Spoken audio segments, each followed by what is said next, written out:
कि हुजूर जब अपने शरीर का त्याग कर रहे थे तो उसके कुछ समय पहले उन्होंने कुछ संकेत किए। एक दिन बोल गए कि गंगाधर अब रहने का मन नहीं करता है। हुजूर से निवेदन किया, हुजूर पुराने सत्संगी हैं, वो कहते हैं कि साहिब मनियारपुर चले गए हैं, उसको बुला लिया जाए। हुजूर ने कहा कि आप जाइए, आप लोग कहिए ताई स्वामी जी को यहाँ आवे, यहाँ रहें। फिर हमने सुना है वो गुरुद्वारे में भी जाते गए, गुरुद्वारा में गए थे तो नानक देव की विचारों को जब उन लोगों के बीच में रखा, कहा वो आपको जाने ही नहीं देंगे। हमने सुना है महाराज जी कई बड़े बड़े महामंडलेश्वर जगत गुरु इन सब से भी हुजूर का मिलना हो। हुजूर ने कहा कि आप तो यहाँ के प्रधान हैं, पंचभक्ति नमाज पढ़ते हैं। सुनने में साईं बाबा जाकर कहा कि तुलसी जी महाराज इस तरह की बात कर रहे थे। बोले हाँ, आपका कहना ठीक है, सो मैं जरूर चलूँगा।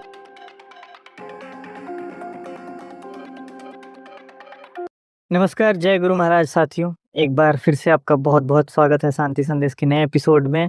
हमारे साथ एक ऐसे महापुरुष हैं जिन्होंने वर्षों तक हमारे परमाराध्य संत सदगुरु महाराज की सेवा की है। फिर काफ़ी समय तक उन्होंने पूज्यपाद महर्षि संत सीवी जी महाराज की भी सेवा की है। तो आज हम उनसे हुजूर श्री के कुछ मधुर संस्मरणों को सुनेंगे, पूज्य गुरुदेव के कुछ संस्मरणों को सुनेंगे। तो मैं आपको बता दूं, आज हमारे साथ पूज्यपाद स्वामी गंगाधर जी महाराज हैं। आज हम उनका स्वागत करेंगे और कुछ आध्यात्मिक जिज्ञासाओं पे भी बातचीत करेंगे।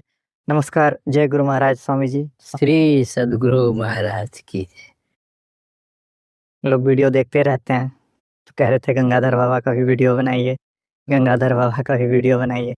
उन्होंने दोनों महापुरुषों की सेवा की है, गुरु महाराज की भी सेवा की और हुजूर की सेवा में भी। चलिए ठीक है।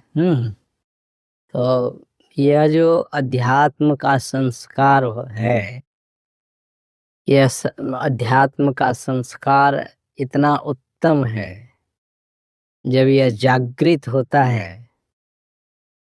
और कैसे जागृत होता है? जब संतों के सानिध्य होता है, उनके विचारों को सुनते हैं, समझते हैं, तो उनका स्वाभाविक ही है अध्यात्म की तरफ उनका संस्कार बढ़ना प्रारंभ हो जाता है। मैं अपनी बात करता हूँ, जो आप जिज्ञासा कर रहे हैं।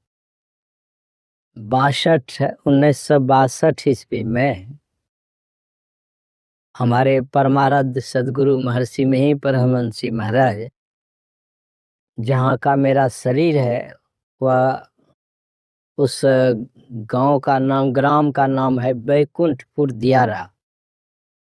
तो गुरुदेव वहाँ पर गंगा सेवन के लिए जाया करते थे, साल में एक बार जरूर जाया करते थे। साथ में संतसेवी परमहंसी महाराज रहते थे और गुरुदेव फूस की झोपड़ी बना दी जाती थी और उस फूस की झोपड़ी में गंगा किनारे में बैठ करके गंगा सेवन भी करते थे। और यह जो सत्संग योग देख रहे हैं, संत मत में जो गुरुदेव ने बनाया है, तो सत्संग योग का चयन वहीं पर बैकुंठपुर दियारा में गंगा किनारे गंगा सेवन के साथ साथ साधना भी होता था और वहीं यह सत्संग योग का चयन होता था। गुरुदेव हमारे महर्षि सदगुरु महर्षि में परमहंस जी महाराज, संतसेवी परमहंस जी महाराज को कहते थे कि महावीर जी, इस संतों की वाणी को लिखिए, इस संतों की वाणी को लिखिए, इस जो विद्वान है उसकी बात करिए। अभी सत्संग युग में 40 संतों की वाणी है। और बहुत सारे महापुरुष के हैं, वेद है, उपनिषद है, गीता है, रामायण है, सत्संग योग में। तो मेरा जहाँ का शरीर है उस स्थान क्या बताया था समझा? ग्राम बैकुंठपुर दियारा, वहीं पर गुरु महाराज, जिला जिला भागलपुर पड़ता है, जिला भागलपुर। तो वहाँ आश्रम बना हुआ था, जी गुरुदेव जाते थे, बाबा साहब भी वहाँ, बाबा साहब के भी शिष्य थे वहाँ। बहुत पुराना जगह है, वो जगह था। अब तो गंगा के कटाव में सब दूर दूर हो गए, लेकिन पहले वहीं पर बहुत दिनों से वह गांव था, जहाँ पर कि गुरुदेव साल में जरूर एक बार आ जाते थे। हाँ। और गुरु महाराज को उस गांव से ऐसे क्या कहिएगा, गुरु महाराज तो पराया है, जीवों के कल्याण के लिए पराया। जहाँ गरीब क्षेत्र था, जहाँ अनपढ़ लोग था, वहाँ गुरु महाराज जा जा करके इस संत मत का ज्ञान का प्रचार किए थे। तो मैं 62 की बात कर रहा हूँ, वहाँ महाधिवेशन हुआ था, महाधिवेशन हुआ था 62 में। वहाँ के लोग गुरु महाराज से निवेदन किया था कि गुरुदेव यहाँ एक बार महाधिवेशन हो। तो गुरुदेव ने कहा, सुनो जी, संत मत का जो सिद्धांत है वह स्वावलंबी वाला है। यदि तुम महाधिवेशन कराना चाहते हो तो दूसरे के सामने हाथ नहीं पसारना पड़ेगा। तुम लोगों को यदि तुम लोग सक्षम हो तो महाधिवेशन कराओ। तो गुरु महाराज हमारे ऐसे थे। तो 62 में जो महाधिवेशन हुआ था, 1962 में, उस समय हमारा विद्यार्थी जीवन था। बहुत दूर दूर से लोग महाधिवेशन में आए हुए थे जी और इतना प्रेम गुरुदेव के वाणी में और गुरुदेव के सिद्धांत में। गुरुदेव का यही रहता था कि सब कोई आपस में प्यार और प्रेम बढ़ाइए। जी 62 ईस्वी वहाँ उस समय ये फूस का बनाया जाता था। अच्छा, आवास जहाँ गुरु महाराज रहते थे। नहीं, जो पंडाल बनता था जी फूस का ही बनाया जाता। अच्छा, उस समय व्यवस्था उतनी थी नहीं। नहीं, आविष्कार भी नहीं हुआ था। जी बिल्कुल। तो उस समय ये जो आप माइक सब देख रहे हैं, ये सब कुछ नहीं था। बहुत ऊंचा मंच बनता था और उस ऊंचे मंच पर गुरु महाराज जाकर बैठते थे, वहीं से लोगों को सुनाते थे। कितने लोग उस टाइम? करीब करीब मैं समझता हूँ कि 40,000 से तो कम नहीं था उस समय। और गुरु महाराज की प्रेम और गुरु महाराज के आस्था के कारण लोग जो सत्संगिया सत्संग करने के लिए गए थे, तो वो सब भगवान के तरह मानते थे गांव वाले लोग। वो रात में कटोरे में तेल लेकर के घूमते थे कि किसी के पैर में कोई दर्द तो नहीं है। अच्छा, लोगों की सेवा में, सत्संगियों की? सत्संगियों की सेवा में ऐसा गुरु महाराज ने सिखाया था वहाँ के लोग। इतनी सेवा भाव थी लोग। हाँ, कटोरे में तेल लेकर कई का आदमी घूमता था कि किसी को पैर में दर्द है, कुछ है तो मालिश कर दें, ये कर दें, घूमते थे। इतनी सेवा की भाव गुरुदेव ने सिखाया था। उसी समय से मेरा संस्कार संत मत की ओर बढ़ा और क्रमशः विद्यार्थी जीवन था उस समय। तो विद्यार्थी जीवन जब मैं 7th क्लास में, उसमें बोर्ड चलता था 7th क्लास का, उसमें मैं परीक्षा दे करके फिर 8वीं क्लास में पढ़ने गया। तो फिर पढ़ाई छूट गई मेरी और खेती बाड़ी में काम करने लग गया। लेकिन गुरुदेव आते ही रहते थे। हाँ, वहाँ सत्संग आश्रम बना दे, गुरुदेव और हुजूर संसेवी परमहंस जी महाराज आते रहते थे। अब गुरुदेव को इतना प्यार था। एक दिन मैं वहाँ, गुरु महाराज आए हुए थे सत्संग आश्रम में, तो गुरु महाराज के जाकर मैं प्रणाम किया। तो गुरु महाराज ने कहा, कौन? हम कहे, हुजूर मैं गंगाधर हूँ। अच्छा, यहीं रहते हो? जी हुजूर, यहीं रहते। तो फिर अब गुरु महाराज की नजर मुझे पर पड़ी, तो अब सत्संगी सब पूरे थे। तो मैंने 1975 ईस्वी में भजन भेद लिया। अच्छा, वहाँ। गुरु महाराज उस समय भजन भेद नहीं देते। अच्छा, हुजूर से। संसेवी परमहंस जी महाराज भजन भेद बताते थे। लेकिन कड़ाई भी उस समय, कड़ाई इतनी थी कि सिद्धांत और परिभाषा जब तक सुनाते नहीं थे मुझवानी, तो भजन भेद नहीं बताते थे। अच्छा, मैं 2 रोज घूम गया, गुरु महाराज वहीं से।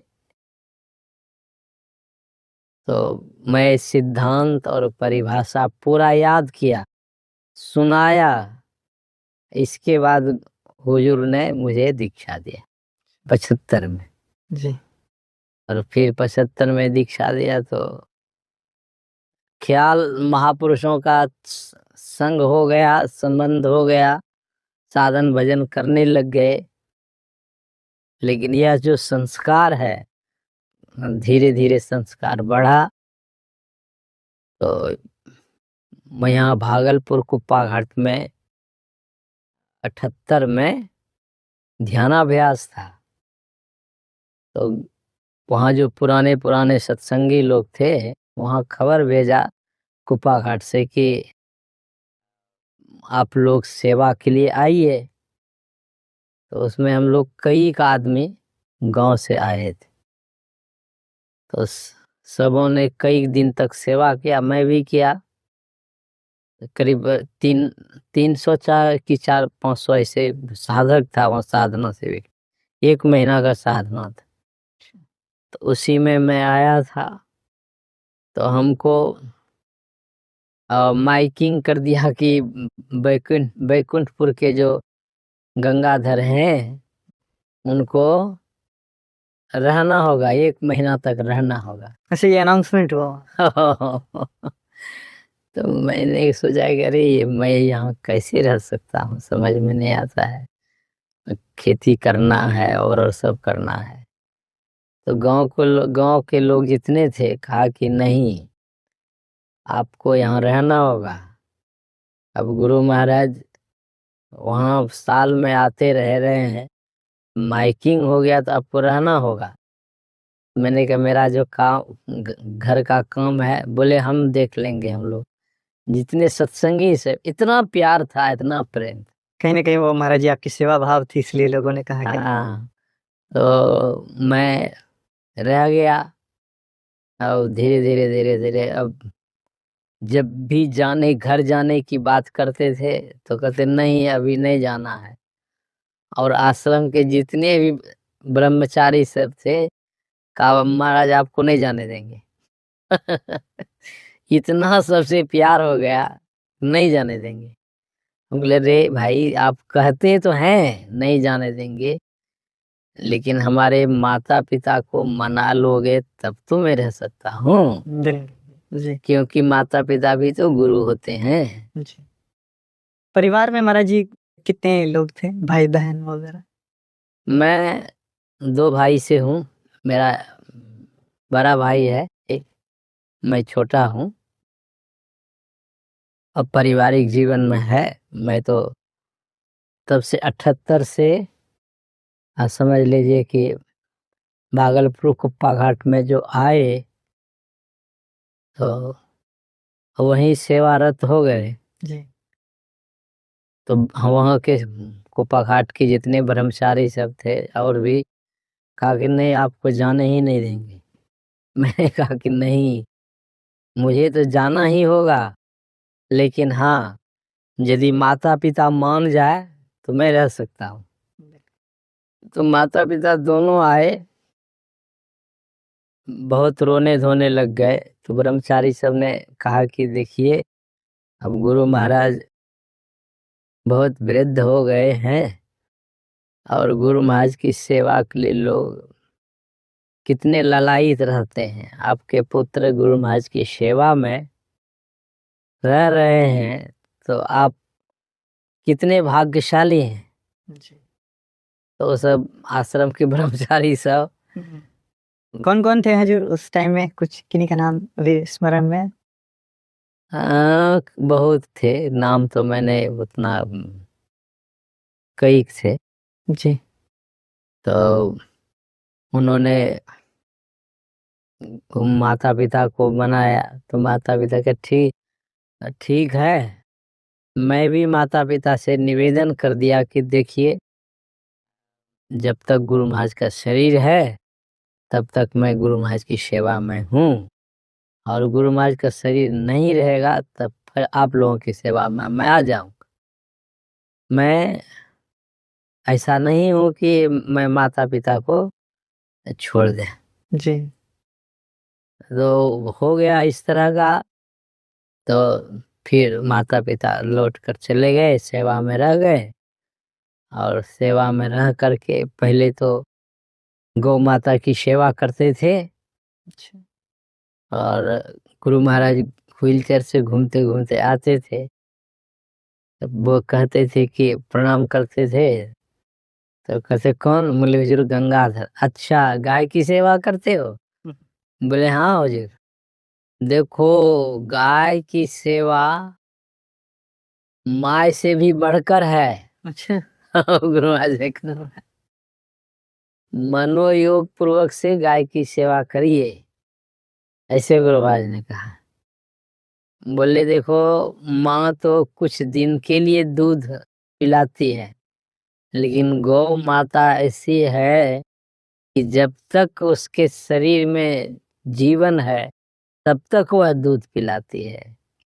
इसलिए गुरुदेव ने कहा कि गाय माता है, उनकी खूब सेवा करिए मनोयोग पूर्वक से। तो मैं 78 से समझ लीजिए कि 80 तक अच्छा। गुरु महाराज गाय की सेवा में रहा। इसके बाद 81 में गुरु महाराज आए वहाँ गौशाला। तो बोले गंगाधर जी हुजूर हमारी सेवा में चलो। अरे वाह, स्वयं उन्होंने कहा? स्वयं। वाह।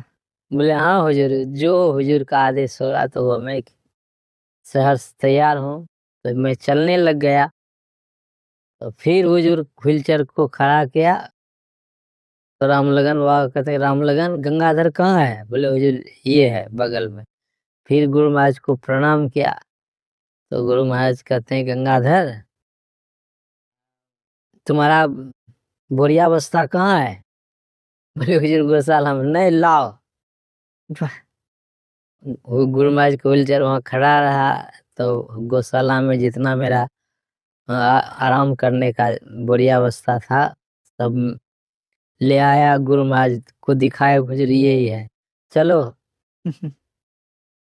तो गए गुरु महाराज के वहाँ जहाँ गुरु महाराज का निवास स्थान है।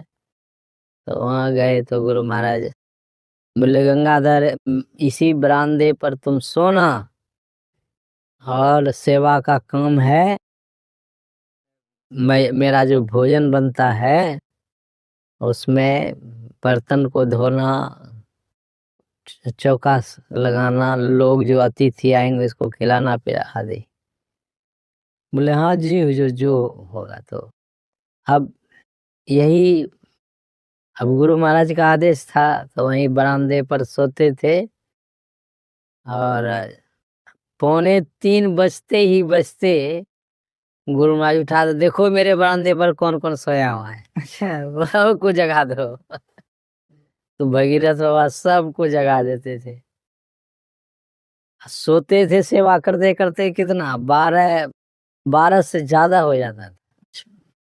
हाँ, सेवा करते करते 12 लोगों को खिलाना पिलाना साफ सफाई करना 12 से ज्यादा हो जाता था। फिर 2:45 बजे ही गुरु महाराज जगा देते थे, लेकिन जरा सा भी आलस नहीं होता था। वाह, मतलब 2-2.5 घंटे से ज्यादा महाराज जी नहीं सो पाते। फिर सब लग जाते थे तो फिर 2-2:30 बजे तक सेवा दिन में हो जाता था।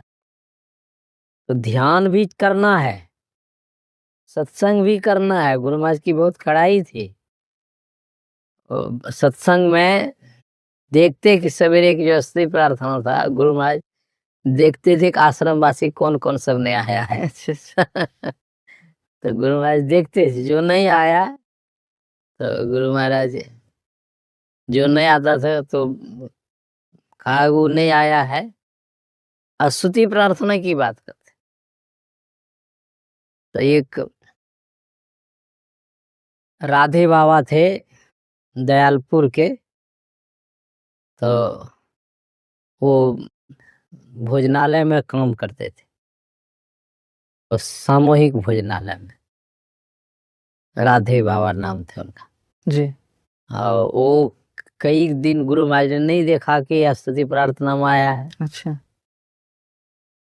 तो प्रणाम करने आया तो बोले, राधे तुमको स्तुति प्रार्थना में नहीं देखा?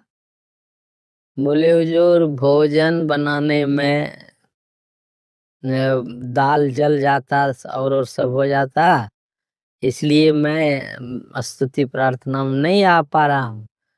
कहा, तुम साधु बने हो ना, यही दाल भात बनाने के लिए स्तुति प्रार्थना में क्यों नहीं भाग लेते हो? स्तुति प्रार्थना में भाग लो, या पहले बना लो या पीछे बनाओ। तो हमारे गुरु महाराज की इतनी कसौटी थी आश्रम वासियों के लिए। तो गुरु महाराज के बरामदे पर सोते थे, 2:45 बजे गुरु महाराज जगा देते थे, अपना फिर बैठकर ध्यान करते थे, फिर झाड़ू बहारू और सब होता था। तो ये हमारा कार्य था। तो समझ ली 81 से 86 तक गुरु महाराज के साथ में रहे, और बहुत सारा कितना कहा जाए। जी, हजूर हमने सुना है कि जैसे गुरु महाराज जी जिनकी जो सेवा निर्धारित होती थी, तो वो उनको ही करने देते थे, अगर कोई उनकी सेवा कोई और अगर करे तो वो मना करते थे। हाँ, मेरे लिए भी तो आया है। अच्छा जी। ये गुरु महाराज के आंगन में झाड़ू लगाने की सेवा मुझे थी।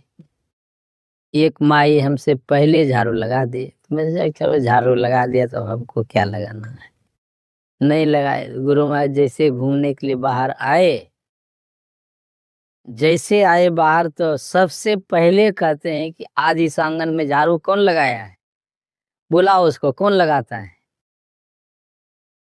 तो हमको बुलाया, गुरु महाराज के चरणों में प्रणाम किया। कौन है? बोले, गंगाधर, इसे आंगन में झाड़ू कौन लगाता है?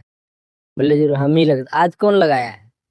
अच्छा, गुरु महाराज पहले जाना। हाँ, बोले जो एक माई झाड़ू लगा दी थी। तो मैंने कहा, नहीं, तुमको झाड़ू लगाना है, कोई झाड़ू नहीं लगावे, तुम ही को झाड़ू लगाना। अब गुरु महाराज का भी जो बर्तन वर्तन धोया जाता था, कोई दूसरा नहीं धोएगा, मुझे ही धोना पड़ता था। तो गुरु महाराज के जो सेवा जिसके पास में है वही करेगा। तो गुरु महाराज की ऐसी कड़ाई थी। एक दिन का प्रसंग है। जी जी हजूर। रामलगन बाबा गुरु महाराज को स्नान कराते थे। रामलगन बाबा बैठ गए ध्यान करने के लिए। उनकी कुटिया ऊपर में गुरु महाराज के निवास के ऊपर एक कुटिया छोटा सा बना, तो उसी में ध्यान करने के लिए बैठ गए। अब स्नान का समय हो गया तो भगीरथ बाबा को कहते हैं कि भगीरथ, अरे स्नान का समय हो गया है, रामलगन कहाँ है, बुलाओ उसको। तो भगीरथ बाबा गए वहाँ रामलगन बाबा के जहाँ ध्यान करते थे। दरवाजा अंदर से लगा रखा था, खटखटाया, नहीं उठा, ध्यान में बैठे थे। फिर गुरु महाराज को, हुजूर वो तो ध्यान में बैठे, नहीं जाओ फिर बुलाओ। फिर खटखटाया, नहीं उठा, फिर कहा हुजूर वो तो ध्यान में बैठे, जाओ फिर बुलाओ। तो फिर खटखटाए तो रामलगन बाबा बाहर आए, बोले तुम लोग स्नान नहीं करा सकते गुरु महाराज को। अच्छा। बोले बाबा हम तो स्नान करा ही सकते हैं, लेकिन गुरु महाराज तो आपको बुला रहे हैं, स्नान कराने को नहीं का काम है रामलगन बाबा का। तो जैसे रामलगन बाबा गए, अब गुरु महाराज के सामने तो समझिए कि सभी लोगों को डर लगता था। तो बोले हुजूर क्या आदेश है। बोले रामलगन तो स्नान का समय हो गया, कहाँ था तुम। बोले हुजूर ध्यान कर रहे थे। बोले मेरा सेवा ही ध्यान है, ऐसे गुरु महाराज ने, मेरा सेवा ही ध्यान है, इसलिए स्नान करा। तब से फिर रामलगन बाबा, कहने का आशा है कि गुरु महाराज जिसके जो सेवा निर्धारित किया वही करेगा, दूसरा कोई नहीं। नहीं, कोई नहीं। हुजूर को संत सेवी परमहंस जी महाराज का भोजन कराना, लोगों का जो गुरु महाराज के यहाँ पत्र आता था उसका जवाब देना, और सब काम हुजूर का था, हुजूर ही करते थे, संत सेवी परमहंस जी महाराज करते, उनके अलावा कोई नहीं, कोई कर। हजूर, ऐसे में कुछ जैसे हमारे नए ब्रह्मचारी हैं, सन्यासी हैं, उनका कहना होता है कि हम जिन महापुरुषों की सानिध्य में हैं, तो कई बार सेवा करने में हमें वो समय पर्याप्त मिल नहीं पाता साधना के लिए। तो हम सोचते हैं कि अब हम साधना करें, या गुरु महाराज ने तो कहा आज्ञा सुनो सुसाहिब सेवा, तो ध्यान और भजन तो मुख्य रूप से वो है। तो उन्हें क्या कहना चाहेंगे महाराज जी कि मतलब वो सेवा करें? देखिए, साधना की और सेवा की ललक होती है। सेवा करते हुए भी साधना करते हैं, तो सेवा छोड़कर भी साधना नहीं कर पाते। हाँ, सेवा सर्वोपरि है। जो ब्रह्मचारी इस तरह की बात करते हैं वो आलसी है।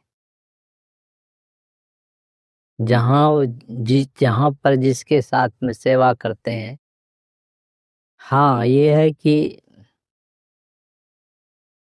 जिसकी सेवा करते हैं उसका व्यवहार आचरण क्या है। यदि व्यवहार आचरण मजबूत नहीं है तब तो उसको साधना करना ही उत्तम है। अच्छा। हाँ, यदि उसका जिसकी सेवा कर रहा है कोई ब्रह्मचारी, और यदि उसका सदाचार जीवन नहीं है जी। तो उससे वह सेवा तो उतना उत्तम नहीं होता है ना। उसके लिए तब तो साधना ही सेवा जी। बहुत जरूरी है। उनके गुण अवगुण भी आएंगे महाराज जी, अगर वो उनकी सेवा कर रहे हैं तो? हाँ आएंगे ना। अच्छा। अब जिसके संग हम हैं उनके गुण अवगुण उसमें आएगा ही। हाँ, कुछ संस्कारी लोग हैं, जी। जो कुछ संस्कारी लोग हैं वो नहीं होता है उस तरह से। जैसे मालूम है हम लोगों को, संत सेवी परमहंस जी महाराज के पहले आलमनगर के फूलचंद बाबा थे, नाम शायद नहीं सुने होंगे। जी, नाम तो सुना है हजूर। फूलचंद बाबा थे, और गुरु महाराज की सेवा में संत सेवी परमहंस जी महाराज के पहले उन्हें वही फूलचंद बाबा सेवा में रहते थे। लेकिन वह उनका जो संस्कार था गान बजान का, तो गुरु महाराज की सेवा, और उसके माता पिता ने गुरु महाराज को दान कर दिया था सेवा के लिए। लेकिन उसको गान बजान का बहुत शौक था, तो गुरु महाराज की सेवा करके मोहल्ला में जो गान बजाना था वहां चला जाता था। तो गुरु महाराज पूछते फूलचंद कहाँ गया था? तो अब बोलना पड़ेगा। जी बिल्कुल। तो उनको हो गया ये संस्कार काम करता है, महापुरुषों के साथ में है, संतों के साथ में है, लेकिन कुछ संस्कार ऐसा है कि वह संस्कार दूसरी तरफ लेकर चला जाता। अच्छा। तो फूलचंद बाबा जो है उनके मन में कुछ होने लग गया कि माता पिता ने दान कर दिया तो इनके हम अधीन में रहे। अच्छा। हाँ संस्कार है, अपना अपना संस्कार। तो फिर उनको हुआ कि हम घर जाएंगे, गुरु महाराज का घर जाएंगे। फिर गुरु महाराज के चले जाओ जाओ, तो घर चले आए। फिर लौट करके काहे जगह वही ब्याह शादी किया, बाल बच्चे वाले हो गए। अब इसके बाद संत श्री परमहंस जी महाराज सेवा में जब आते थे, हमसे भेंट होती रहता था फूलचंद बाबा, बहुत रोते थे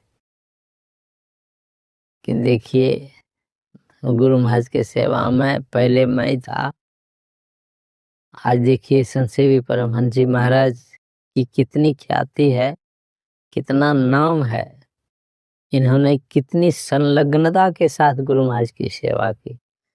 हम अभागे आज पारिवारिक जीवन में इतना कष्ट पा रहा हूँ। आते थे गुरु महाराज के पास में, बहुत रोते थे, क्योंकि गुरु महाराज बहुत प्यार करते थे। हाँ फिर भी हमने सुना है काफी उनको संगीत वगैरह में भजन के लिए उनको बुलाते थे। गुरु महाराज बहुत प्यार करते थे। हे फुलचंद भजन सुना, हारमोनियम से गुरु महाराज को भजन सुनाते थे। महापुरुष ऐसे होते हैं, लेकिन है कि संस्कार सब। हजूर हमने सुना जैसे महापुरुषों के सानिध्य में ऐसे संस्कार दबे रहते हैं, उनके सानिध्य में, उनकी नैसर्गिक आभा में, या साधना भी आवश्यक है, फिर उससे इन संस्कारों को दबा सकते हैं अगर कुछ पुराने ऐसे संस्कार हैं तो। हाँ कुछ संस्कार तो भिन्न भिन्न प्रकार के हैं, कई जन्मों के किस किस तरह का संस्कार है, लेकिन हाँ जिसके पास में विवेक आ गया ना, तो विवेक विचार से हाँ संस्कार को गिरने नहीं देता है, संस्कार को बढ़ाता है। वह खोजता है कि हम गिर रहे हैं, महापुरुषों के विचारों से हम मजबूत नहीं बन रहे हैं, तो विवेक के साथ वो अपने में मजबूती तय बनाते हैं, मजबूत बनाते हैं अपने। तो यही है संस्कार है। तो संस्कार के कारण अब देखिए मैं अपना लेता हूँ। हमको कोई ख्वाब नहीं थे कि हम साधु बन जाए, नहीं बिल्कुल नहीं था। तो जब मैं गुरु महाराज का शरीर शांत हुआ, माता पिता को कहा था कि गुरु महाराज का शरीर शांत हो जाएगा तो मैं आपकी सेवा में आ जाऊं। जी जी। तो मैं घर पर गया, माता पिता को नमन किया, प्रणाम किया, बोले देखिए अब गुरु महाराज का शरीर तो नहीं है, अब कहिए मैं आपकी सेवा में हाजिर हूँ। तो माता पिता बहुत पुराने, खास करके माता जी बहुत पुराने सत्संगी थे। उन्होंने कहा कि बेटे अब तुमको मैं घर में रखूंगा, गुरु महाराज की सेवा तुम किए हो, घर में रखूंगा तो सत्संगी लोग हमको अच्छा नहीं कहेगा। इसलिए तुम अब गुरु महाराज के आश्रम में ही सेवा में रहो, मेरा आशीर्वाद है। ऐसे माता पिता ने आशीर्वाद दे करके कहा तुम फिर वहीं जाओ। फिर वहीं चले गए, और वहीं गए तो फिर संत श्री परमहंस जी महाराज के सेवा में हो गए। 87 के आसपास में फिर संत श्री परमहंस जी महाराज के सेवा में हो गए। अच्छा, क्या सेवा थी हुजूर वहाँ की आपकी उनके साथ? हाँ हुजूर की साथ में सेवा थी हमारी, हुजूर को रस बनाकर देना, अच्छा, जूस वगैरह वो औषधियों का लेते थे।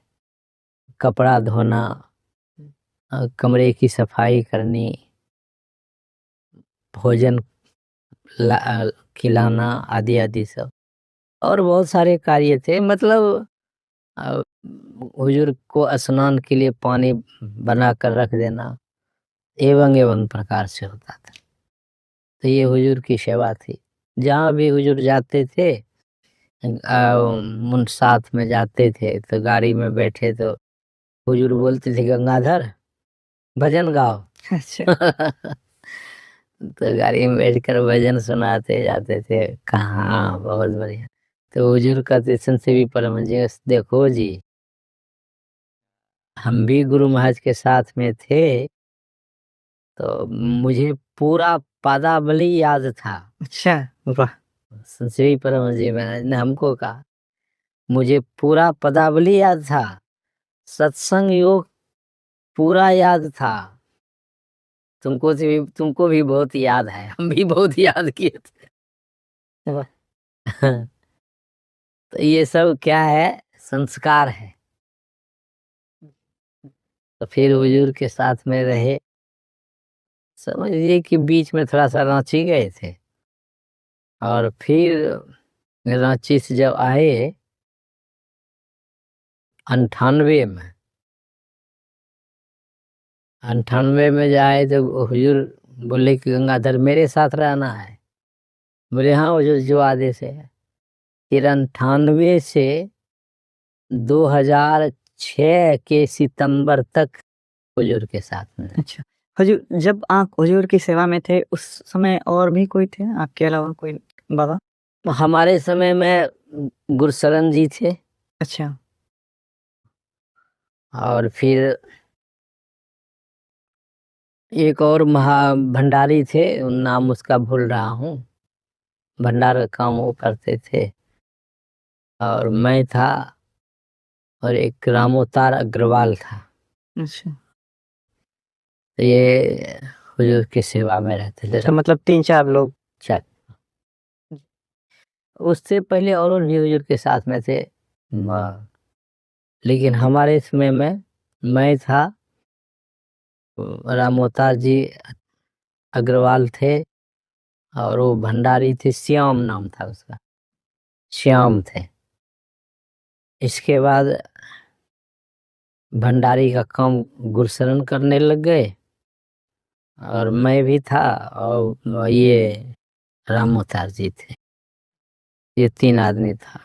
श्याम तो निकल चला गया, ये फिर हम गुरशरण भंडारी हो गया। मैं तो हुजूर की सेवा में जितना है, रस देना, भोजन कराना, कपड़ा धोना, कमरे का सफाई करना आदि सब होता था। अच्छा, महाराज जी, हुजूर की दिनचर्या क्या होती थी, थोड़ा उससे बताएंगे? हुजूर की दिनचर्या देखेंगे तो हुजूर की दिनचर्या इतना समयानुसार उनकी दिनचर्या रहती थी। वो हम लोग 3 बजे हुजूर जगते होंगे। जी। इसके बाद फिर साधना हुआ। इसके बाद साधना के बाद घूमने निकल जाते थे। अच्छा। घूमने के समय में कुछ दे देते थे हुजूर, कुछ ले लेते।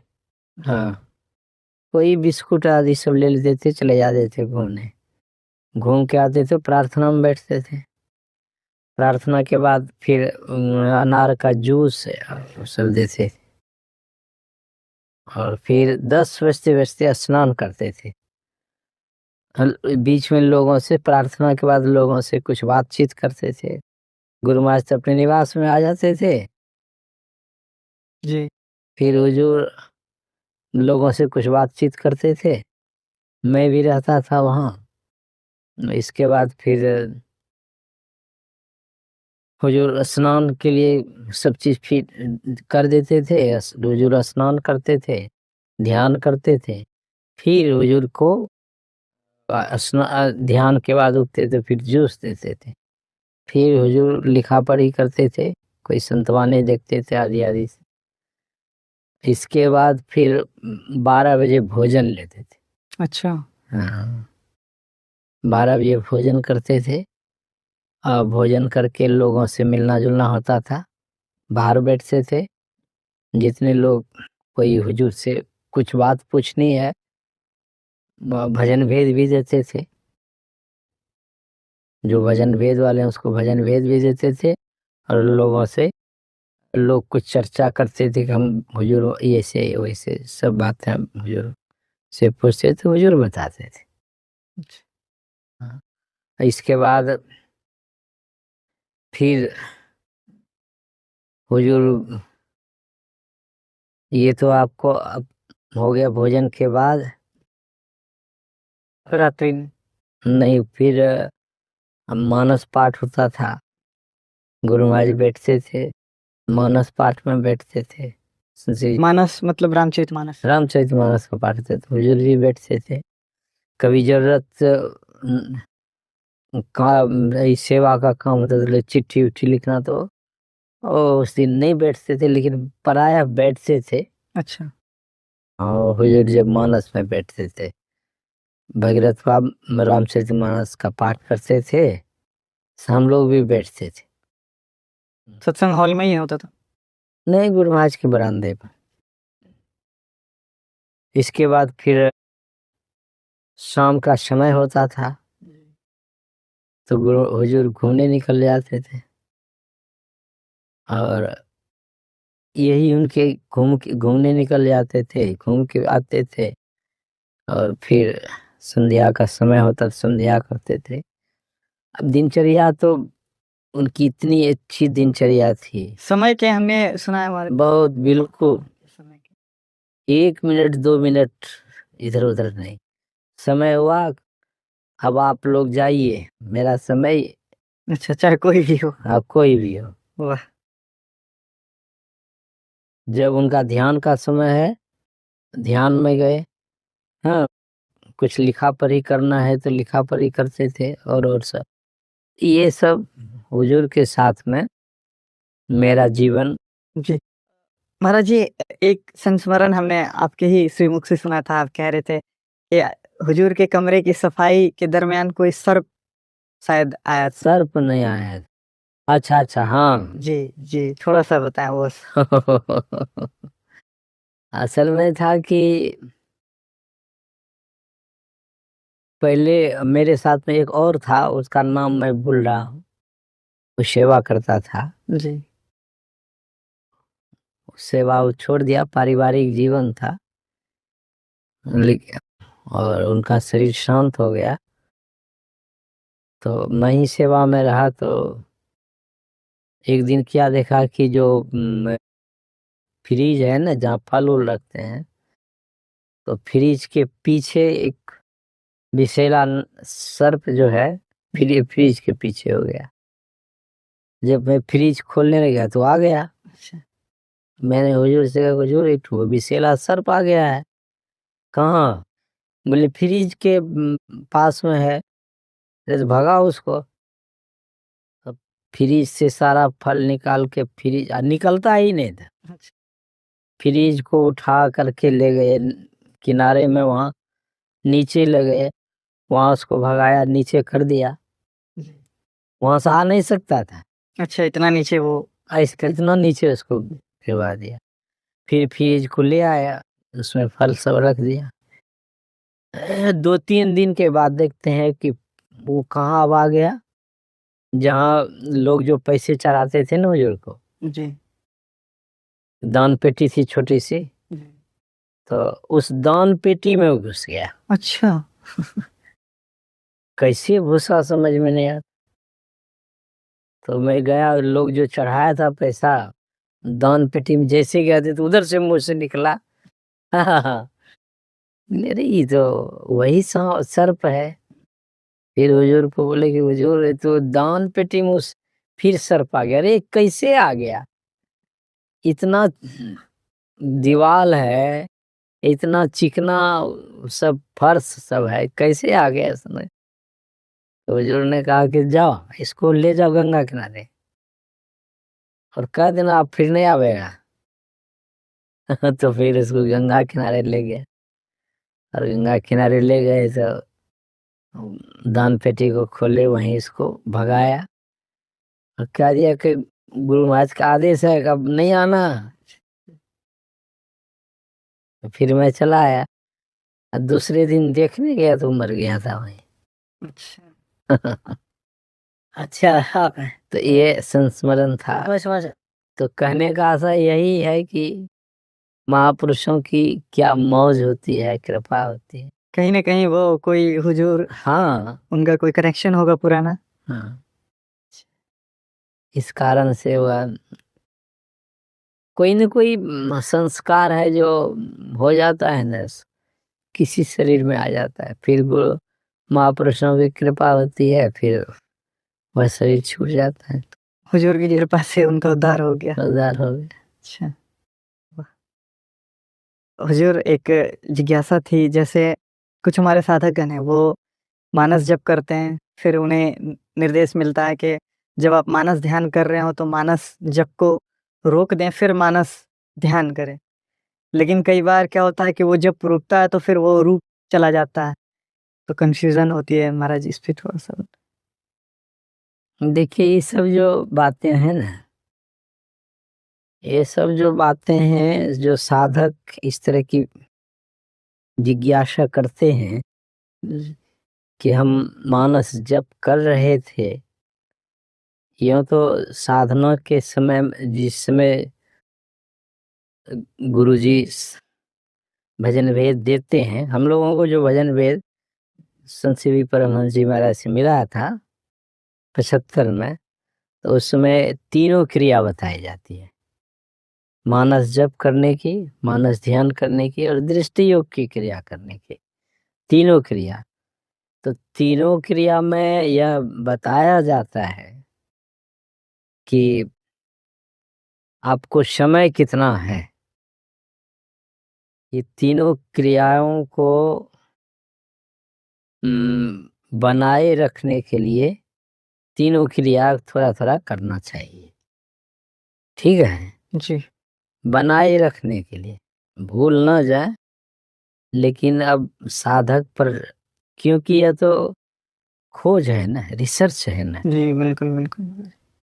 तो ये खोज है, रिसर्च है, और साधक पर यह निर्भर करता है कि यदि हम मानस जप करके, मानस जप में सिद्धि है ना, जी मानस जप करके ही हम सिद्ध हो जाएं, तो उसके लिए मानस ध्यान सरल हो जाएगा।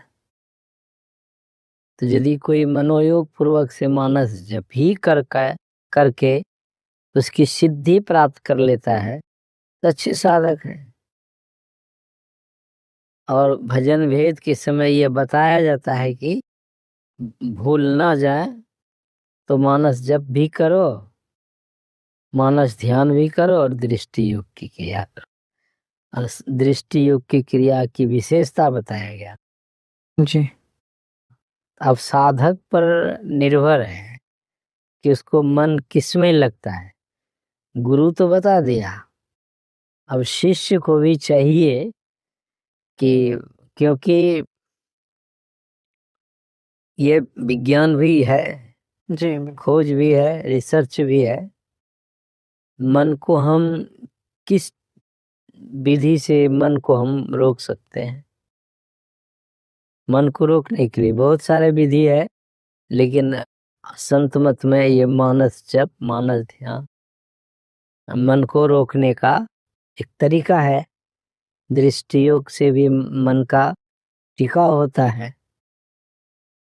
अब साधक पर निर्भर है, इसके लिए जो गुरु कह दिया है ऐसे ऐसे करना, तो अपना भी तो कहीं आप पढ़ेंगे कि गुरु महाराज का कहीं लिखे हैं कि गुरु जो बता देते हैं अपना भी ख्याल रखना होता है। ऐसे गुरु महाराज का आदेश है कि शास्त्र का भी, गुरु का भी और अपना भी, तीनों का समावेश होता है। हाँ, शास्त्र ने क्या कहा, गुरु ने क्या कहा साधना साधना के लिए, और हम अनुभवज्ञ हम क्या करेंगे, तीनों का समावेश है। अब गुरु ने कह दिया कि कुछ देर मानस जप करो, कुछ देर मानस ध्यान करो, कुछ देर दृष्टि योग करो। अब अपना है, अपना भी रखना है कि हमको मन को रोकना है, मन को बिठाना है।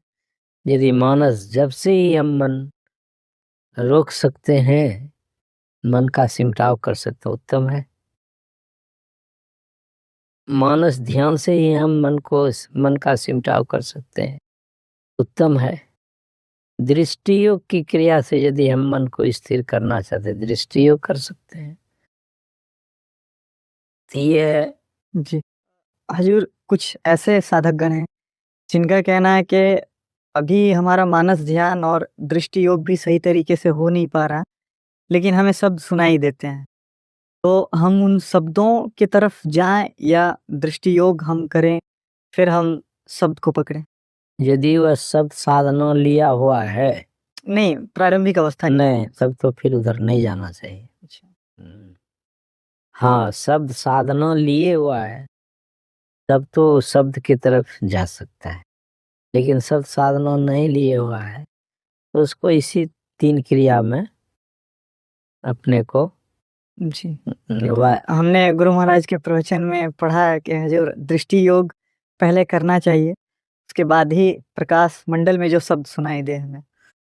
हाँ, ये है, यदि वह शब्द योग की साधना प्राप्त किए हुआ है तब तो कुछ कर सकता है, लेकिन शब्द योग का साधना नहीं लिया है तब तो फिर इनको यही 3 में संलग्न रहना पड़ेगा, चाहे वह मानस जप में सिद्धि पा ले या मानस ध्यान में सिद्धि प्राप्त कर ले या दृष्टि योग कर, या दृष्टि योग की क्रिया करे। अब उस पर निर्भर है। मानस जप में सिद्धि नहीं है सो बात तो नहीं है। जी बिल्कुल बिल्कुल। हजूर आपके श्रीमुख से हमने सुना था, आप प्रवचन के माध्यम से कह रहे थे कि हम मानस जप करें तो 1 मिनट में 15 या 16 बार 15 बार 15 बार वो गोरखनाथ के हिसाब के मुताबिक गोरखनाथ ने कहा है 600 सहस 2100 जाप अनहद ऊंचे आप तो 24 घंटा में 21,600 श्वास स्वस्थ व्यक्ति को निकलता है।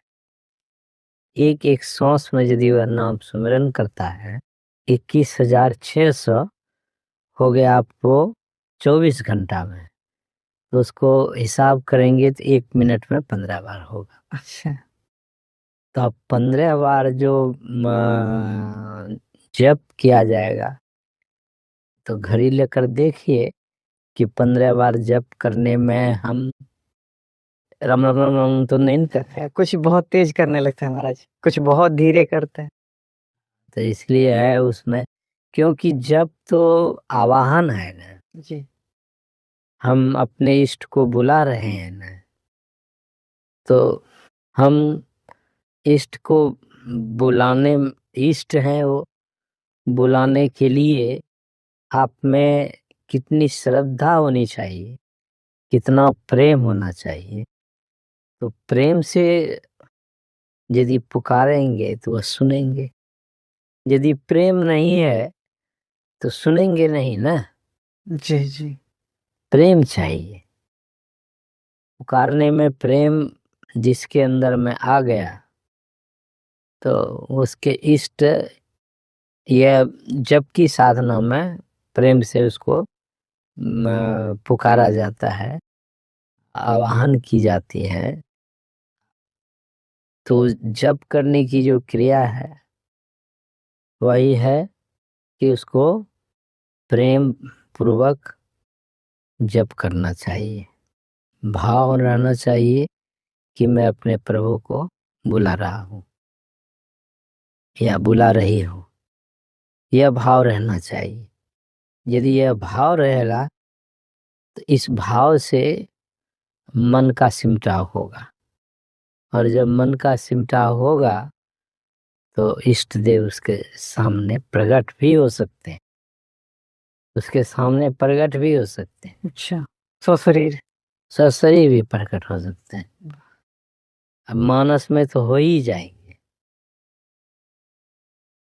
जैसे सूरदास जी कलयुग में हुए, गोस्वामी जी कलयुग में ही हुए, मुरारी बापू कलयुग में हुए हैं, तो मुरारी बापू को भी हनुमान जी का दर्शन, जैसा श्लोक सुनाते हैं, हनुमान जी का दर्शन होते थे। सूरदास जी महाराज को भी भगवान कृष्ण के दर्शन होते थे। राम जी गोस्वामी जी को भी राम जी का दर्शन होते थे।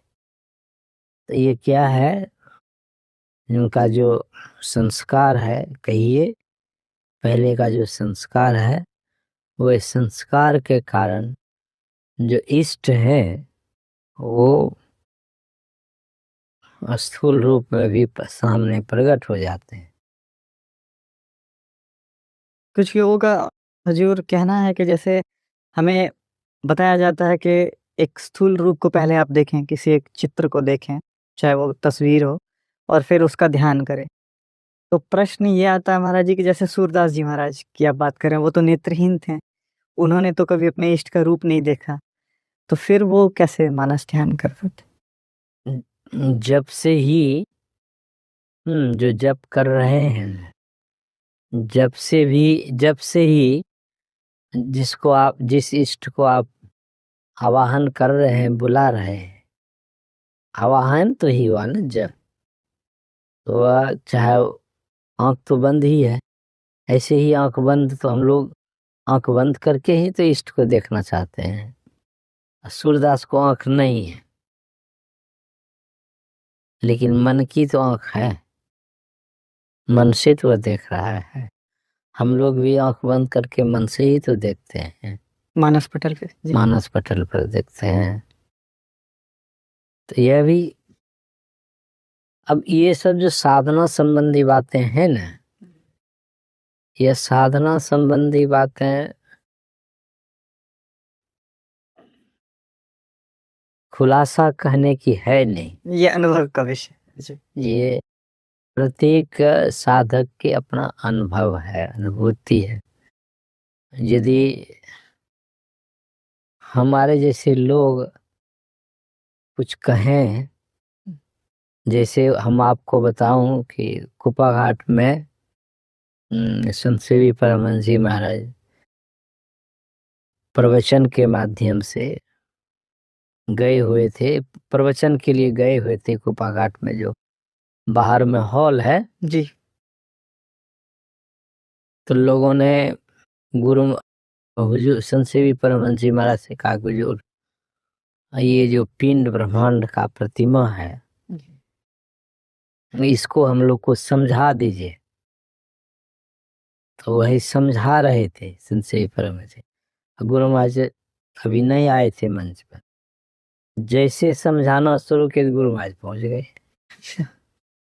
गुरु महाराज कहते कि महावीर जी क्या सुना रहे थे? बोले हुजूर जितने भी सत्संग प्रेमी थे ना, इन्होंने ये पिंड ब्रह्मांड की जो सांकेतिक चित्र है, इसी को समझाने के लिए कहा थे। गुरु महाराज ने क्या कहा जानते हैं? जी। महावीर जी, आप जैसे लोग यदि इसको सुनाएंगे तो लोग इसी को सत्य समझ जाएंगे। अच्छा।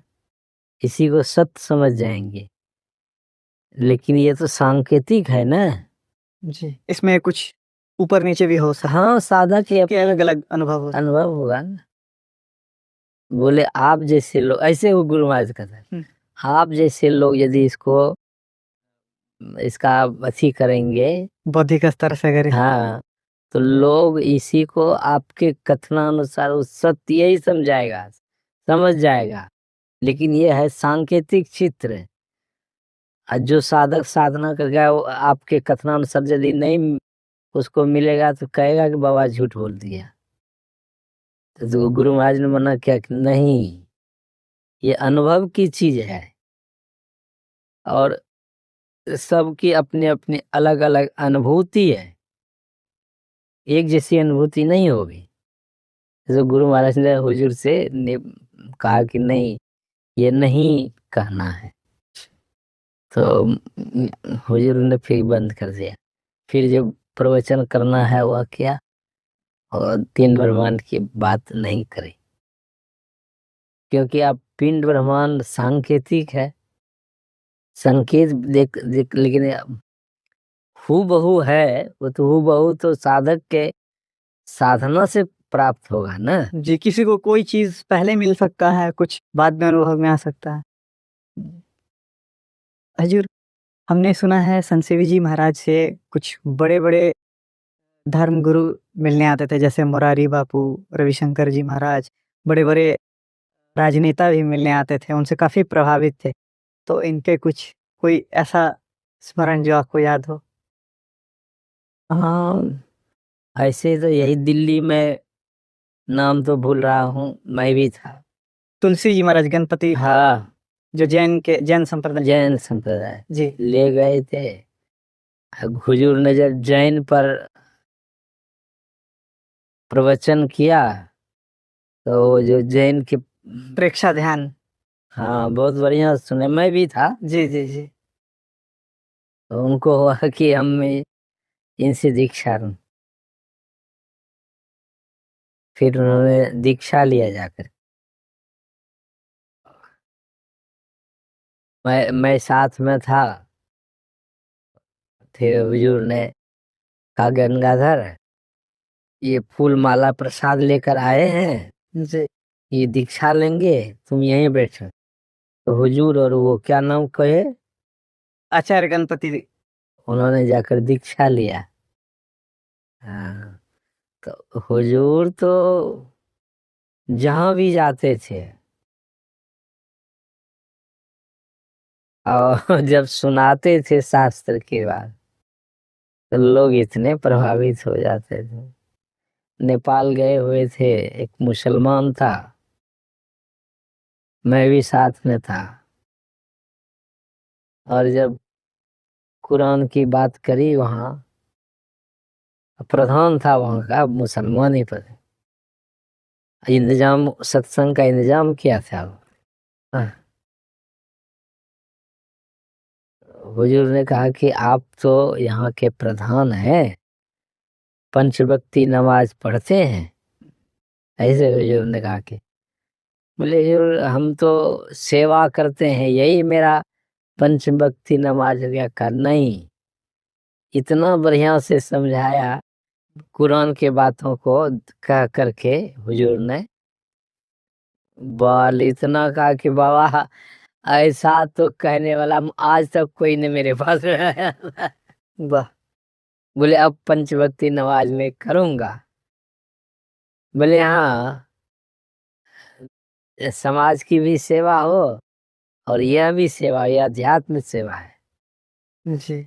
बड़े प्रभावित, बहुत दूर तक बुजुर्ग को पहुंचाने के लिए आए थे नेपाल में। अच्छा, कोई भी उनसे प्रभावित होते थे हजूर? हमने हमने सुना है वो गुरुद्वारे में भी जाते थे सत्संग वगैरह। हाँ, गुरुद्वारा भी जाते थे। कहीं गए, गुरुद्वारा में गए थे ना, नानक संप्रदाय की, मैं भूल रहा हूँ, नानक संप्रदाय में गए थे। तो नानक देव की विचारों को जब उन लोगों के बीच में रखा, कहा वो आपको जाने ही नहीं देंगे। बहुत सारे भाषाओं के भी वो जानकार थे। हमने सुना है वो बंगला बहुत अच्छा बोल लेते थे, उर्दू बोल लेते थे। यहाँ कोलकाता में बेलूर मठ है ना। जी जी जी। रामकृष्ण परमहंस। हाँ, वो एक महात्मा विदेश भी प्रचार करते थे, विदेश में, और उसके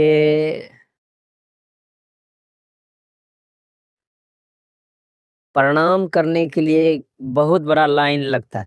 अच्छा। हमारे संत परमहंस जी महाराज गए थे वहाँ, वही बेलूर मठ। तो जो वहाँ के जो लोग थे, कहा कि ये बिहार से महर्षि संत सेवी परमहंस जी महाराज हैं, ये आपके महात्मा से मिलना चाहते हैं। कहा नहीं, वैसे तो नहीं मिल सकते हैं। अच्छा, मना कर दिया। हाँ, कतार में आइए तब। बोले कतार में तो नहीं जा सकते हैं। तो फिर क्या मन हुआ कि चलिए बुला लीजिए। सब लोगों को रोक दिया। हुजूर वहां गए। हुजूर ने गीता का प्रचार भी करता था। गीता की बात करा हुजूर ने। बहुत ऐसी गीता की बातें करा उनसे किया। तो उन्होंने, अब जानता नहीं होगा, तो उन्होंने कहा कि देखिए, ये तो सन्यासी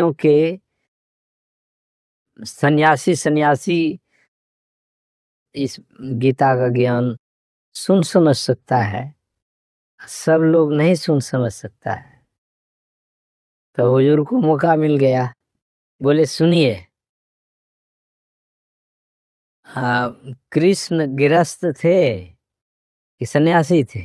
जी बिल्कुल बिल्कुल। तब वो तो एकदम बहुत अच्छी। कि वो गृहस्थ थे कि सन्यासी थे? कहा नहीं, तो गृहस्थ थे। अच्छा, उपदेश अर्जुन को दिया था, अर्जुन सन्यासी था कि गृहस्थ? वो भी गृहस्थ था। बोले वो भी गृहस्थ। तो ये गीता तो गृहस्थ में हुआ है। भगवान कृष्ण भी गृहस्थ थे, अर्जुन भी गृहस्थ थे। गीता का ज्ञान यही दोनों से चला है, और हम दोनों तो सन्यासी हैं। हम लोगों को क्यों नहीं होगा? बोले महाराज अभी समय नहीं है हमको, इधर लोग खड़े हैं प्रणाम करने के लिए, फिर कभी मौका लगेगा। मतलब टाल दिया। अच्छा अच्छा। जी लेकिन प्रभावित हुए। बिल्कुल बिल्कुल बिल्कुल है। तो हमारे हुजूर संत सेवी परमहंस जी महाराज ऐसे हैं। कई हमने सुना है महाराज जी, कई बड़े बड़े महामंडलेश्वर जगत गुरु, इन सब से भी हुजूर का मिलना हुआ और काफी प्रभावित होते थे वो। हाँ, हुजूर में वह योग्यता थी। बड़े बड़े प्रोफेसर भी दांती उंगली काटने लग जाते। जब प्रोफेसर के सामने हुजूर कहते थे, तो हमसे पूछते थे कि बाबा आप तो सेवा में हैं, हुजूर कहाँ तक पढ़े लिखे हैं? जी जी, मेरे मन में भी ये प्रश्न था। हुजूर कहाँ तक पढ़े लिखे हैं? मुझे जानकारी नहीं थी। मैंने कहा आप तो समझ रहे हैं, प्रोफेसर हैं आप जी आप इनके ज्ञान से अवगत हो रहे हैं, समझिए कहाँ तक पढ़े हैं। बिल्कुल बिल्कुल। हम भी नहीं जानते थे। जी तो एक दिन हमको कहा कि गंगाधर मानस पाठ करो। ठीक है, जल मानस पाठ करता। बहुत लोग थे, जिला सम्मेलन था। तो मानस पाठ करने के लिए दिया मुझे। तो मानस पाठ करने में गलती से पाठ कर दिया। हुजूर बोले करे गंगाधर गलती पाठ क्यों किया? मैंने कहा हुजूर हम कम पढ़े लिखे हैं ना, गलती तो स्वाभाविक होगा ही। बोले कहाँ तक पढ़े हो? बोले जो 8वां में कुछ दिन पढ़ा हूँ। बोले तुम तो 8वां पढ़ा हो, मैं तो 7वें पढ़ा हूँ। अरे जय हो जय। लेकिन देखो गुरु महाराज की कैसी मौज है, कृपा है जी, कि अब कितने लोग बड़े बड़े विद्वान, बड़े बड़े पीएचडी होल्डर, प्रोफेसर नतमस्तक रहते थे उनके आगे। ऐसे हमारे हुजूर संत सेवी परमहंस जी महाराज। जी, उन्हें हजूर को ऋषिकेश में शायद अखिल भारतीय में महाराज जी उनको उपाधि दी गई थी महर्षि। हाँ, जी, वहीं दिया। आप इस वक्त थे? हाँ, मैं भी था। अच्छा अच्छा अच्छा। देखा, आखिरी प्रश्न हुजूर से संबंधित महाराज जी मैं पूछना चाहूंगा। कुछ लोगों का ये कहना है कि हुजूर जब अपने शरीर का त्याग कर रहे थे तो उसके कुछ समय पहले उन्होंने कुछ संकेत किया था। शायद कुछ सत्संगीगण थे, उनको उन्होंने संकेत के रूप में कहा था। मतलब क्या नहीं रहना है, तो कुछ बताएं। हाँ, हम लोग खास करके मैं जब हुजूर के तेल मालिश होता था ना स्नान के पहले, तो तेल मालिश में जाते थे हुजूर। हाँ, एक दिन बोल गए कि गंगाधर अब रहने का मन नहीं करता है। मैंने कहा हुजूर क्यों ऐसा कहा जा रहा है, क्या हम में कोई गलतियां हो रही है क्या? कि नहीं नहीं, नहीं अब रहने का मन नहीं करता है। नहीं हुजूर, अभी ऐसा नहीं बोला है। एक दिन और भी बोल दिया मेरे सामने कि नहीं अब नहीं रहने का। तो मुझे रहा नहीं गया, मैं हुजूर से निवेदन किया, हुजूर यदि कोई मुझसे सेवा में त्रुटि होता हो तो बताया जाए। बोले नहीं नहीं, तुम लोगों की सेवा में कोई त्रुटि नहीं है।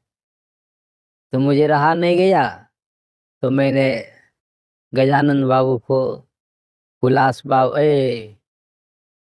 बाबू और सब कोई थे। हुलास बाबू थे कि नहीं तो पता नहीं जानता, लेकिन वो कमेटी के लोग परमा बाबू थे और सब थे। जी जी जी। हाँ, कई वरिष्ठ लोग सब थे। उनको मैंने कहा कि हुजूर बार बार यही कहते हैं कि अब नहीं रहने का मन हो रहा है, तो हुजूर से आप लोग पूछिए कि हम लोगों की सेवा में कोई त्रुटि है तो उस सेवा को हम संभालेंगे। तो फिर सब बैठे। नहीं, अरुण बाबू नहीं थे, वो अभी जो हैं, क्या नाम है, कटिहार वाले, अरुण अग्रवाल। जी तो ये सब तो दिग्गज लोग सब हुजूर के पास में बैठे। मैं भी था, तो हुजूर से निवेदन किया है लोग, हुजूर ऐसा क्यों कहते हैं कि अब रहने का मन नहीं करता है? हुजूर कहा जाए कोई त्रुटि है, कोई उस तरह का हो तो मैं सुधार करूंगा। वो लोग नहीं नहीं, आप लोग ठीक था। तब तो कुछ दिन रहे। किस ईस्वी की है हजूर खातरी? ये आपको हुजूर का शरीर 2007 में छुटा है। अच्छा, ये 5 की बात है, अच्छा। 2000। और स्वस्थ थे उस टाइम हजूर? हाँ बिल्कुल सर। अच्छा। हाँ बिल्कुल सर। मैं 6 को 2006 को तो मैं, ये सब आशुतोष जी, विद्यानंद, ये सब जब आ गए तो मैं हुजूर से निवेदन किया, हुजूर ये लोग सेवा में हो गए हैं, सो मैं कहीं ध्यान करने के लिए जाना चाह। बोले हुजूर के कहाँ जाओगे? मैं बोले हुजूर जहाँ कहेंगे वही चला जाऊंगा। कहा नहीं, यहीं रहो आश्रम में ही ध्यान कर। जी तो मैंने कहा हुजूर आश्रम में ध्यान करूंगा, लेकिन सेवा का भार मैं नहीं लूंगा। सेवा में कर दूंगा लेकिन भार नहीं लूंगा। अच्छा अच्छा। बोले नहीं, ऐसा नहीं होता है, भार तो लेना पड़ेगा। तो हम में और हुजूर में इस तरह की बातें हुई। तो मैंने हुजूर से कहा, हुजूर रांची में 15 रोज का ध्यानाभ्यास है, मैं वहां जा रहा हूँ, फिर वहां से लौट करके आऊंगा, तब तक ये सब सेवा कर रहा है। तो मैं 2006 के सितंबर को चले गए रांची ध्यानाभ्यास में। जी और वहां गए ध्यान करने। 15 रोज ध्यानाभ्यास की, 1 महीना था ध्यानाभ्यास किया। इसके बाद गजानन बाबू ने कहा कि बाबा वहाँ ऋषिकेश में कोई नहीं है, आपको वहाँ जाना होगा। मैंने कहा मैं हुजूर से कह के आया कि मैं ध्यानाभ्यास से फिर यहाँ आ जाऊंगा। नहीं, हम हुजूर से निवेदन कर दूंगा, आप ऋषिकेश जाइए। मैंने कहा हुजूर हमको क्या कहेंगे? बहुत मैंने कहा जी जी बिल्कुल। कि हुजूर से मैं कह दिया कि मैं आ जाऊंगा वहां से। तो गजानन बाबू नहीं माना, बोले हम भी चलेंगे आपके साथ वहाँ ऋषिकेश। तो 2006 को हम ऋषिकेश आ गए। अब ऋषिकेश गए तो ऋषिकेश का संभाल करने लगे। तब तक तो 2007 में उनका शरीर ही शांत। हमने सुना है हजूर के महर्षि साई स्वामी परमहंस जी महाराज से भी उनके कुछ संवाद हुए थे शायद, जब वो बीमार थे साई स्वामी, तो भी उन्होंने उनसे कहा था कि बड़े भाई हम हैं, पहले हम जाए। नहीं, वो विचार ऐसा हुआ था जो आप कह रहे हैं ना, जी, वह विचार ऐसा हुआ था कि जब साई स्वामी जी महाराज चले गए वहाँ मनियारपुर, तो कुछ पुराने सब सत्संगी लोग थे, वो मुझे कहते थे कि बाबा साई बाबा को बुला लिया जाए, साई बाबा को बुला लिया जाए, हुजूर से निवेदन आप कीजिए। तो मैं हुजूर से निवेदन क्या, हुजूर पुराने पुराने सत्संगी हैं, वो कहते हैं कि साई बाबा मनियारपुर चले गए हैं, उसको बुला लिया जाए। तो हुजूर ने कहा कि उनको लाइए, बुलाइए, कौन है ऐसा।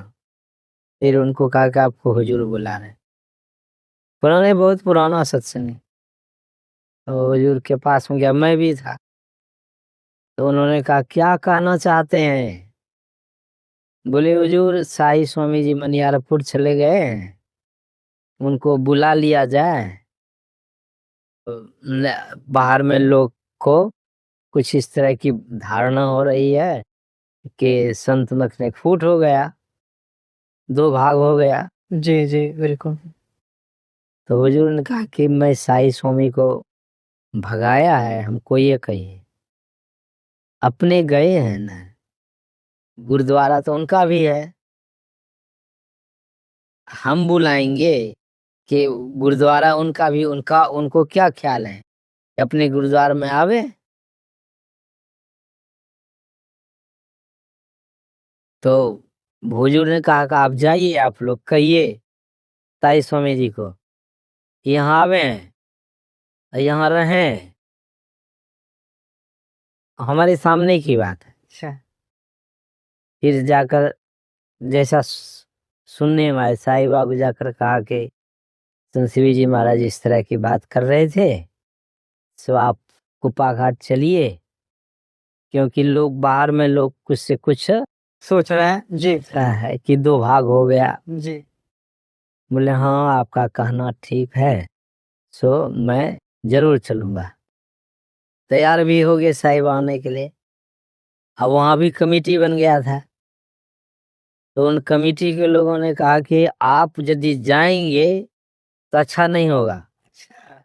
हाँ, वो कमेटी के लोग रोक दिया, साहिब आके नहीं आता। फिर भी सत्संग में दोनों जाते, अच्छा, उसके बाद भी साथ जाते। सत्संग में जाते थे। वाह, एक दिन मैं हुजूर की सेवा में था, संत जी महाराज की सेवा में। जी, गाड़ी खराब, गाड़ी खराब हो गई, जी, शायद साहिबा की गाड़ी खराब हो गई, हुजूर की गाड़ी याद नहीं है, नहीं साहिबा की गाड़ी खराब हो गई। तो हुजूर के गाड़ी पर दोनों जन बैठ के एक के साथ, हम भी थे वहाँ, दोनों एक के साथ बैठ के आया। पहले साहिबा का निवास था, इसके बाद संसीवा का निवास था, दो हट के था। दोनों एक जगह बैठ के बहुत देर तक बात करता। अब लोग सब कहने लगे आगे, देखिए लोग सब कहने लगे, देखिए दोनों महात्माओं में इतना प्यार है, प्रेम है, ये चेलवा सब खत्म सब। और ये जो ग्रुपिंग बाजी हुआ है, ऐसे ये सब ऐसे महापुरुष हैं साई स्वामी जी और संत शिवी जी महाराज, कि आपस में कितना प्यार है, कितना प्रेम है। जी, हमने सुना काफी प्रेम था आपस में दोनों। हम था ही, जी, बहुत प्रेम था। कि एक बार क्या हुआ कि संत शिवी जी महाराज को माथे में दर्द हो रहा था, गुरु महाराज की समय की बात है। तो साई बाबा गए प्रणाम करने के गुरु महाराज। तो गुरु महाराज कहते हैं कि साई जी, संत शिवी जी को माथा में दर्द है, जाइए जी, उसका माथा दबा दीजिए। तो गए, इतना प्रेम था दोनों। बोले जाइए, और देखिए आप आ गए, फिर महाराज के आदेश से मेरा माथा छू, मेरा माथा दसू,